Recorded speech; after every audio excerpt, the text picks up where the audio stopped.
students, welcome back to Vidya Mind. I am Ravi and we are discussing chapter number 6 triangles. और आज का हमारा topic होने वाला है बेसिक प्रोपोर्शनैलिटी थ्योरम, जिसे शॉर्ट में कहते हैं हम बीपीटी। ओके, इसी का दूसरा नाम होता है जी थियरम थ्योरम।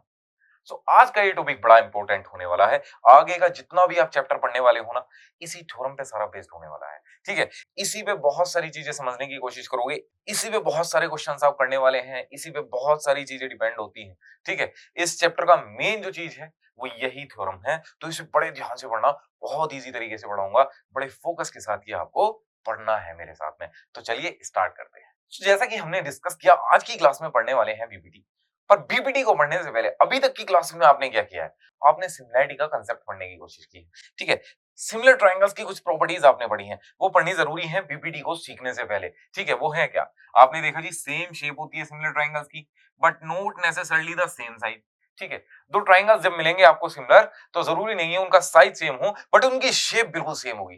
ठीक है जी, ओके। देन आपने देखा कोरस्पोंडिंग एंगल्स जो होते हैं वो इक्वल होते हैं। जैसे आपने ये देखी, दो ट्रायंगल्स ये हैं सिमिलर ट्रायंगल्स, एक बड़ा ट्रायंगल है, एक छोटा ट्रायंगल, मींस साइज तो डिफरेंट है। ठीक है, देन आपने देखा इनके जो कोरस्पोंडिंग एंगल्स हैं वो बिल्कुल सेम है। यहां आपने देखा ये एक्स है और ये एक्स है। ठीक है जी, मींस इस ट्रायंगल को जस्ट ऐसे पलटना है, ये सिमिलर ट्रायंगल्स आपको एक से सेम शेप के दिखने स्टार्ट हो जाएंगे। आपने देखा तीनों इनके एंगल्स कैसे हैं, तीनों कोरस्पोंडिंग एंगल्स बिल्कुल सेम के सेम है। देन आपने क्या चीजें देखी, corresponding sides are in the same ratio. Same ratio means proportional. बहुत अच्छे से आपको पढ़ा के आया हूं मैं। तो सिमिलर ट्रायंगल्स की जो कोरस्पोंडिंग साइड्स होती है ना, उनका जो रेशियो होता है वो सेम रहता है। ठीक है जी, कोरस्पोंडिंग साइड्स एक्चुअल में यहाँ पे है क्या? आपने देखा जी, इस ट्रायंगल को जैसे ऐसे पलटना है। ठीक है, देन यहाँ पे ए और पी का जो रेशियो होगा वो सेम होगा बी और क्यू के रेशियो के। देन यहाँ से आपने देखा सी और आर का भी रेशियो बिल्कुल सेम आ जाएगा। देखो यहाँ पे पढ़ के देखो, A by P equals to B by Q equals to C by R. ठीक है जी, कोरस्पोंडिंग साइड्स का जो रेशियो होगा वो बिल्कुल सेम होगा। मींस ये कैसी होंगी, एक वर्ड में बता के आया था आपको, प्रोपोर्शनल। ये होंगी प्रोपोर्शनल। ठीक है जी, इतनी चीजें आपने समझ ली। अब चलते हैं बीपीटी को शुरू करते हैं। बीपीटी मींस एक बहुत इंपॉर्टेंट थ्योरम जिसे हम करने वाले हैं, some basic results on proportionality. ठीक है जी, सो इसमें पहली क्या आती है? आपने देखा basic proportionality theorem means BPT, या फिर थियरम थ्योरम भी कह सकते हैं। ठीक है, चैप्टर में काफी जगह में इसको बीपीटी को यूज करूंगा, आप समझ जाना। BPT means basic proportionality theorem, या फिर कहीं कहीं मैं बोल सकता हूँ थियरम थ्योरम भी। बिल्कुल आसानी से समझ जाना, बात बीपीटी की मींस बेसिक प्रोपोर्शनैलिटी थ्योरम की हो रही है। ठीक है, तो इसकी क्या बात है, पढ़ने की कोशिश करते हैं बेसिक प्रोपोर्शनैलिटी थ्योरम को भी। तो आपने यहां से देखा, इट स्टेट्स मींस ये कहना चाहती है, if a line drawn parallel to one side of a triangle to intersect the other two sides in distinct points, the other two sides are divided in the same ratio. बहुत easy सी बात इसने कही है। वो कही क्या है, आपके पास अगर एक ट्रायंगल है, बनाने की कोशिश करता हूं, ये हुआ आपका ट्रायंगल। ठीक है, ओके। मैंने यहां पकड़ी ये वाली साइड और इसके पैरेलल एक लाइन खींच दी। ठीक है, इसने क्या किया, अदर टू साइड्स को दो अलग अलग पॉइंट्स पे इंटरसेक्ट कर दिया। ठीक है, अब आपने देखे एक साइड के यहाँ दो पार्ट बन जाते हैं, दूसरी के भी दो पार्ट बन जाते हैं। अब इन दो पार्ट्स का जो रेशियो है ना, इन दो पार्ट्स के रेशियो के इक्वल आएगा। इस थ्योरम का मतलब बस इतना सा है।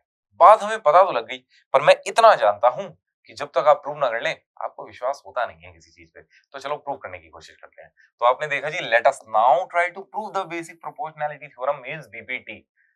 तो यहां से हमने क्या देखा, हमारे पास है गिवन क्या, हमें कंसीडर किया ट्रायंगल एबीसी। ठीक है जी, एबीसी को बहुत अच्छे से देखने की कोशिश करो। As shown in the given figure, in this triangle we draw a line PQ parallel to the side BC of triangle ABC.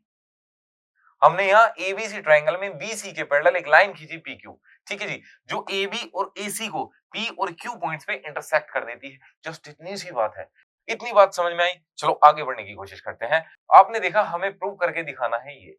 ठीक है, ये है क्या, एपी बाई पीबी। मींस यहाँ पे जब आपने देखा, इस लाइन ने दोनों साइड के दो दो पार्ट कर दिए थे।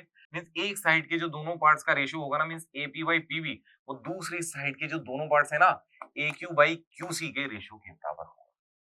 ठीक है, इतनी सी बात है। बाकी एक छोटा सा कंस्ट्रक्शन हमें यहाँ पे जरूर करना पड़ेगा, वो देखते हैं क्या है।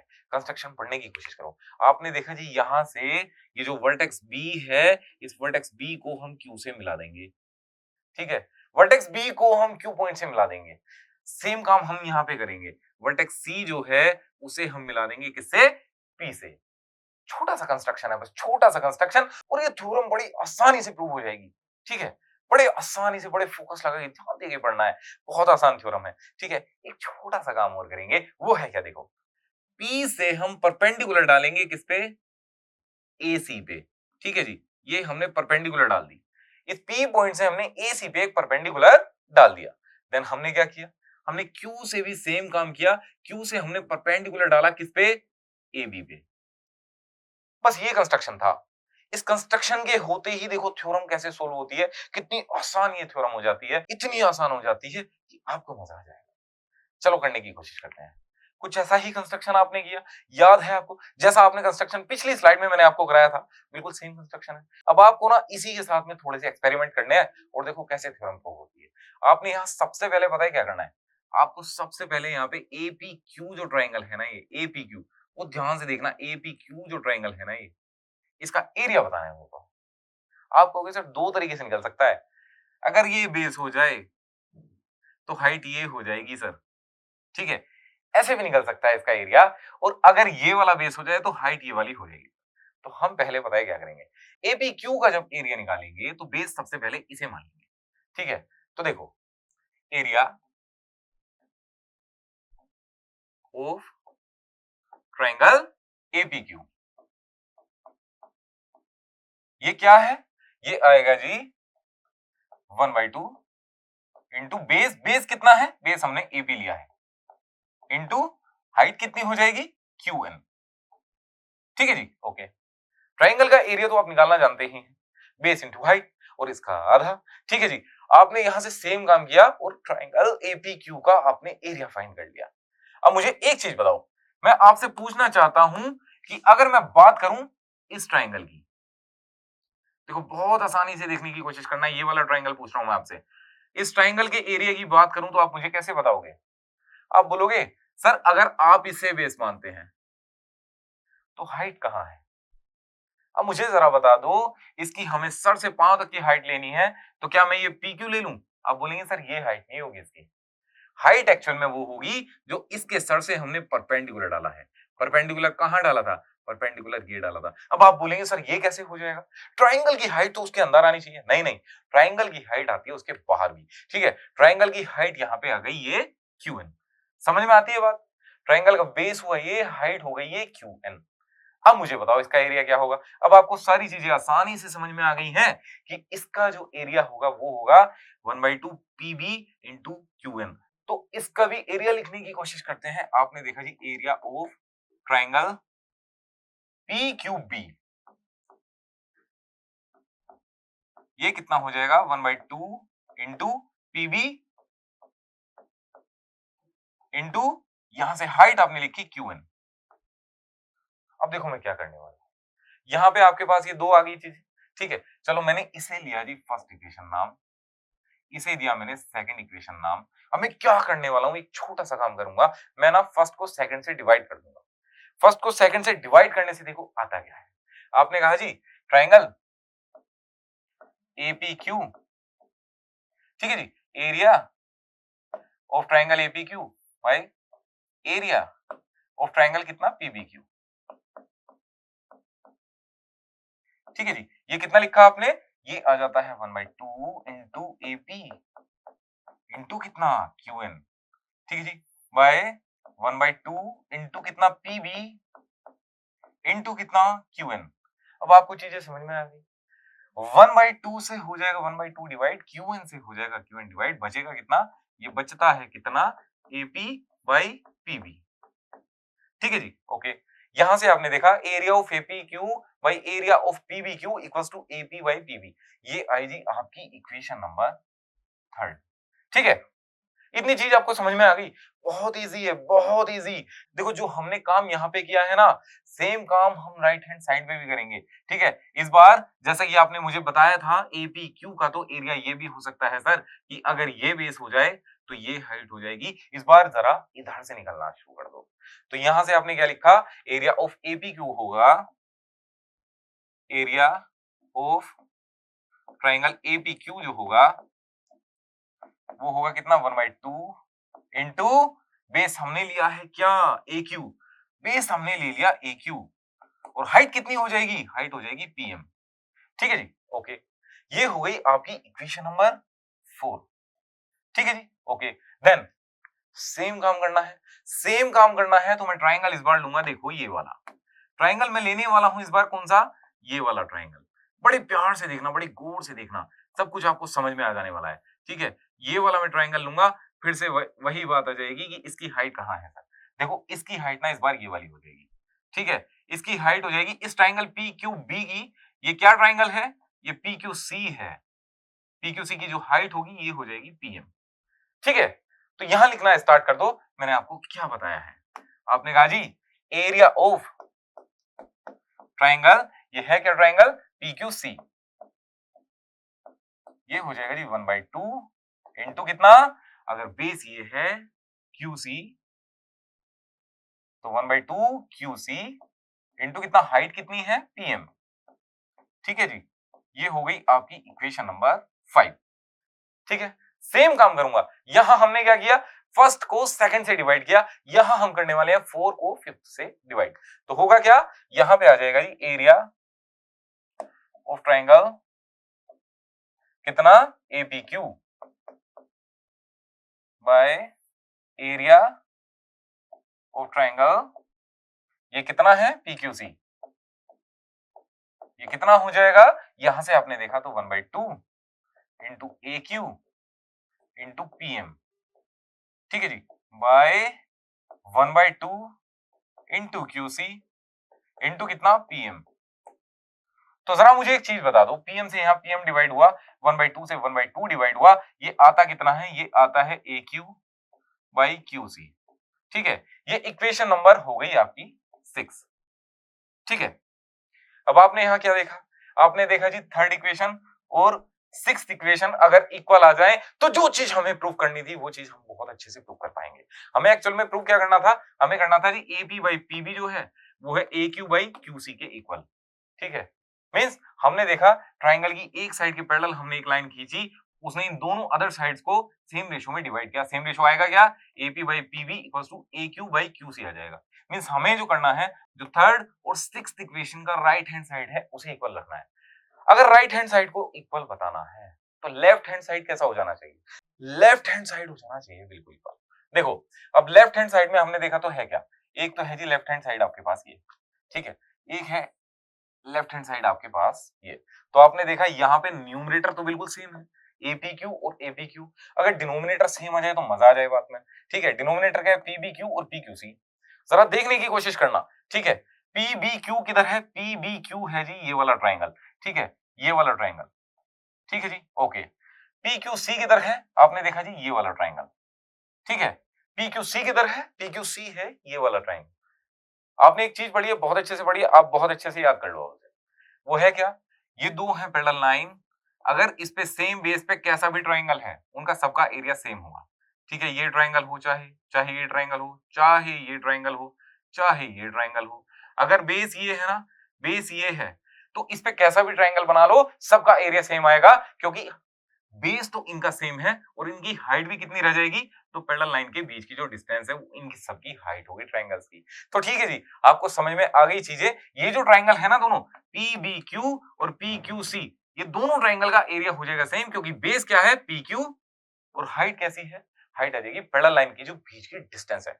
ठीक है जी, तो आप समझ पाए ये PQC और PQB एक्चुअल में सेम एरिया के ट्राइंगल हैं। तो आपने देखा थर्ड और सिक्स्थ इक्वेशन की जो लेफ्ट हैंड साइड है वो एक्चुअल में इक्वल है, क्योंकि न्यूमरेटर तो सेम था, डिनोमिनेटर भी है कैसा, डिनोमिनेटर भी सेम है। तो हम बोल सकते हैं थर्ड और सिक्स्थ की जो राइट हैंड साइड है वो भी हो जाएगी इक्वल। तो हम इसे लिख सकते हैं जी AP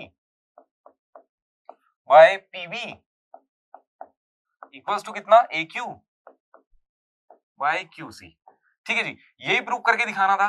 थर्ड का और सिक्स्थ का आपने यूज किया और बहुत अच्छे से ये प्रूव करके दिखा दिया कि यहाँ पे अगर एक साइड के पैरेलल कोई लाइन खींची जाएगी ट्राइंगल में तो यहाँ पे दूसरी अदर साइड्स को सेम रेशियो में वो डिवाइड कर देगी। यही हमें प्रूव करके दिखाना था। अब देखो विद्यमान नोट्स में कितना इजी लैंग्वेज में आपको ये सब देखने के लिए मिल जाता है। ठीक है, जब आप जाएंगे ना एग्जाम से पहले इसे पढ़ने की कोशिश करेंगे ना तो आपके लिए इतना इजी हो जाती हैं सारी चीजें। देखो कैसे हो जाती हैं। आपने यहाँ पे क्या देखा, आपने सबसे पहले APQ का एरिया फाइंड किया। फिर पीवीक्यू का एरिया फाइंड किया, जरा वहां देखना कोशिश करना, ठीक है। फिर आपने क्या किया जी, एपीक्यू और क्यूसीपी का भी एरिया फाइंड कर लिया, ठीक है। अब इन दोनों का आपने क्या लिया, रेशो लिया, ठीक है, वो है जी ये। फिर आपने क्या किया, इन दोनों का रेशो लिया, वो है क्या जी, वो है जी ये। आपको दिखाना क्या है एक्चुअल में, इसे और इसे दिखाना है इक्वल, ठीक है। इन दोनों को इक्वल दिखाना है, ये किसी ना किसी इक्वेशन की क्या है, राइट हैंड साइड है। तो मींस अगर इनके लेफ्ट हैंड साइड भी इक्वल आ जाए तो ये राइट हैंड साइड कैसी आ जाएंगी, इक्वल आ जाएंगी। देन आपने देखा जी ये है क्या, लेफ्ट हैंड साइड है दोनों इक्वेशंस की, ठीक है। इसमें न्यूमरेटर कैसा है, सेम है, एपीक्यू का एरिया। डिनोमिनेटर कैसा है, आपको यहाँ पे पढ़ने में अलग अलग दिखता है, बट आपने देखा यहाँ से ये दो ट्रायंगल्स बनते हैं जो कि सेम बेस पे हैं, सेम हाइट होगी, तो इनका भी एरिया कैसा आ जाएगा, बिल्कुल इक्वल आ जाएगा। मींस ये पीबीक्यू और पीक्यूसी का एरिया भी कैसा है, बिल्कुल सेम है। तो हम बोल सकते हैं लेफ्ट हैंड साइड जो है वो बिल्कुल इक्वल है, राइट हैंड साइड हम इक्वल दिखा सकते हैं इसी हिसाब से, ठीक है जी। तो आपने कहा यहाँ एपी बाई पीबी जो होगा एक्यू बाई क्यूसी के इक्वल हो जाएगा। अब देखो कितने आसानी से आपने ये थ्योरम को सोल्व कर लिया है। इसी पे बेस्ड एक दो एग्जांपल्स करने की कोशिश कर लेते हैं, जिससे हमारे ना बहुत अच्छे से समझ में आ जाए कि ये थ्योरम में कहा क्या गया है, किस तरह के इस पे क्वेश्चन आ सकते हैं, ठीक है जी। आपने पहला क्वेश्चन क्या देखा, यहां से आपने देखने की कोशिश की, in a given XYZ, the line PQ meeting the sides XY and XZ at P and Q respectively is parallel to YZ. If XP equals to 6 centimeter, XQ equals to 7.5 centimeter, PY equals to 2 centimeter, then find QZ. तो हमें बतानी है actual में ये वाली length, ठीक है जी। तो कैसे बताएंगे, यूज करेंगे विद्यमान अप्रोच का, ठीक है। एक्चुअल में अप्रोच का यूज करके ये क्वेश्चन हम इजी बनाने की कोशिश करेंगे आपके लिए। आपने अप्रोच में क्या देखा, आपने देखा जी according to the basic proportionality theorem means PPT, ठीक है। If a line is drawn parallel to one side of a triangle intersecting the other two sides in distinct points, then the other two sides are divided in the same ratio. ये PPT आप बहुत अभी पढ़ के आए हो, same PPT देखो 3 line में कैसे विद्यमान अप्रोच में हम पढ़ सकते हैं, ठीक है जी। आपने बीपीटी का यूज किया और कहा क्या, सर इन दोनों का जो रेशियो होगा वो इन दोनों के पार्ट्स के रेशियो के इक्वल होगा, क्योंकि यहाँ हमने वाई जेड के पैरेलल पीक्यू की रखी है, ठीक है जी। ओके, तो लिखने की कोशिश करो, यहाँ पे कितना हो जाएगा, X P by P Y equals to कितना होगा, X Q by Q Z, ठीक है जी। ओके, एक्सपी कितना है, एक्सपी आपने देखा 6 सेंटीमीटर है, पी वाई कितना है, ये 2 सेंटीमीटर है, एक्स क्यू कितना है, ये 7.5 सेंटीमीटर है, और आपने देखा क्यू जेड की तो वैल्यू हमें फाइंड करनी है। तो क्यू जेड आ जाएगा इधर और ये चला जाएगा इधर, और ये 6 भी आ जाएगा बिल्कुल इसके 7.5 के नीचे। तो होगा क्या, ये 7.5 इंटू कितना, 2 बाई कितना 6। जब आप इसको सोल्व करेंगे तो ये आ जाएगा 2.5 सेंटीमीटर। मींस क्यू जेड की वैल्यू कितनी आई है, ये आएगी 2.5 सेंटीमीटर, ठीक है जी। कितना इजीली देखो बीपीटी का यूज करके आपने सवाल को, इसको क्वेश्चन को, इसको कितना इजी बना दिया, ठीक है। चलते हैं विद माय नोट्स में देखने की कोशिश करते हैं, इसे रिकॉल करने की कोशिश करते हैं। यहां से आपने क्या देखा, एक्स वाई जेड पे आप चले गए, एक्स वाई जेड ट्राइंगल में आपने क्या देखा कि यहाँ जो है PQ जो है वो YZ के पैरेलल है, तो हमने यहाँ BPT का यूज किया। BPT का यूज करके हम क्या बोल सकते हैं, XP upon PY equals to XQ upon QZ, ठीक है। हमने सबकी वैल्यू रखी, यहाँ से QZ की वैल्यू आती है 2.5 सेंटीमीटर, यही हमें फाइंड करके दिखानी थी। अब चलते हैं एग्जाम्पल नंबर 2 पे। तो एग्जाम्पल नंबर 2 की क्या बात है, आपने देखा यहाँ पे find the value of X for which DE parallel to AB in the given figure. ये फिगर आपने देख ली, ट्राइंगल उल्टा लटक रहा है, ठीक है। आपने यहां से देखा, यहां पे आपको DE जो है वो पैरेलल है AB के, ठीक है। ओके, ये गिवन है, तो आप क्या कह सकते हैं, बीपीटी का यूज करके आप बोल सकते हैं इन दोनों का जो रेशियो होगा वो इन दोनों के रेशियो के इक्वल हो जाएगा, ठीक है। ऐसा करके क्या आने वाला है, ऐसा करके x की वैल्यू आ जाएगी, और वो हमसे पूछी है कि find the value of x, ठीक है जी। मैं यहां से करने की कोशिश करता हूँ, x plus 3y 3x plus 19, तो यहाँ हुआ x plus 3 y 3x plus कितना 19, ठीक है जी। इक्वल्स टू कितना हुआ, x बाई 3x प्लस 4, ये हो जाएगा जी x बाई 3x प्लस 4, ठीक है जी। ओके, यहां से आप क्या करने वाले हैं, यहां से आप करेंगे क्रॉस मल्टीप्लीकेशन, तो ये कितना होगा, ये हो जाएगा जी x की 3x में तो 3x स्क्वायर, ठीक है जी। x की किस में 4 में, तो ये हो जाएगा 4x, ठीक है, ओके। देन आपकी 3 की मल्टीप्लाई 3x में होगी तो कितना होगा 9x हो जाएगा। 3 की मल्टीप्लाई 4 में तो कितना 12 आ जाएगा, इक्वल्स टू x की मल्टीप्लाई इधर कर दो तो ये कितना होता है 3x स्क्वायर, x की मल्टीप्लाई 19 में तो ये होगा 19x, ठीक है जी, ओके। अब यहां से सोल्व करना स्टार्ट कर दो। देखो लेफ्ट हैंड साइड में भी है, राइट हैंड साइड में भी है 3x स्क्वायर, तो ये हो जाएगा जी कैंसिल। यहां से आपने देखा कितना आएगा 4 और 9 कितना 13x प्लस कितना 12 इक्वल्स टू कितना 19x, ठीक है। अब इस 13x को ले जाएंगे हम राइट हैंड साइड में, तो ये कितना होगा 19x माइनस 13x हो जाएगा। इसे इस बार लेफ्ट हैंड साइड में हमने लिख दिया, तो ये कितना है 12 के इक्वल है। तो यहां से बचता कितना है, ये बचता है जी 6x इक्वल्स टू कितना 12, तो x की वैल्यू आ जाती है यहाँ से 12/6 और ये आती है जी कितनी 2, ठीक है जी। x की वैल्यू आ जाती है आपके पास यहाँ पे 2 यूनिट्स। तो आप कैसे करेंगे इसे, तो ये आपने बहुत अच्छे से करने की कोशिश की। अब चलते हैं रिवाइंड नोट्स में, करेंगे वहां पे इसे बहुत आसानी से एक बार रिवाइज। तो यहाँ आपने क्या देखा, यहाँ आपने देखा विद माइंड अप्रोच से ही इसको बिल्कुल सेम अप्रोच से, जैसी अप्रोच हमने एग्जाम्पल नंबर 1 में लगाई थी, बिल्कुल सेम अप्रोच यहाँ पे लगाई गई है। देखो पढ़ने की कोशिश करो, बीपीटी थोड़ी आपकी और पक्की हो जाएगी। आपने यहाँ से क्या देखा, if a line is drawn parallel to one side of a triangle intersecting the other two sides in distinct points, then the other two sides are divided in the same ratio, ठीक है जी। ये आपने PPT पढ़ ली पूरी। आपने देखा यहाँ पे ये जो लाइन डीई है ये AC और BC को सेम रेशियो में डिवाइड करेगी, मींस ये जो है इन दोनों का जो रेशियो होगा इन दोनों के रेशियो के सेम होगा, ठीक है। यही काम हमने किया, यहाँ पे हमने ये दिया जी इक्वल रेशियो, ठीक है। यहाँ से x की वैल्यू आ जाती है 2, तो यही हमें चाहिए थी। सो आज की क्लास में हमने एक्चुअल में डिस्कस क्या किया है, आज की क्लास में हमने देखी बेसिक प्रोपोर्शनैलिटी थ्योरम बीपीटी, या इसे बोल सकते हैं थियरम थ्योरम भी, बहुत इंपॉर्टेंट है। एक बार और कह रहा हूं मैं आपसे कि बहुत इंपॉर्टेंट थ्योरम है, ठीक है। तो आपने यहां से क्या देखा, it states that line drawn parallel to one side of a triangle and cutting the other two sides divides the other two sides in the equal proportion, means आपने बहुत अच्छे से जान ली थ्योरम। सो आज की क्लास में बस इतना ही, बाकी करेंगे नेक्स्ट क्लास में। Keep watching with my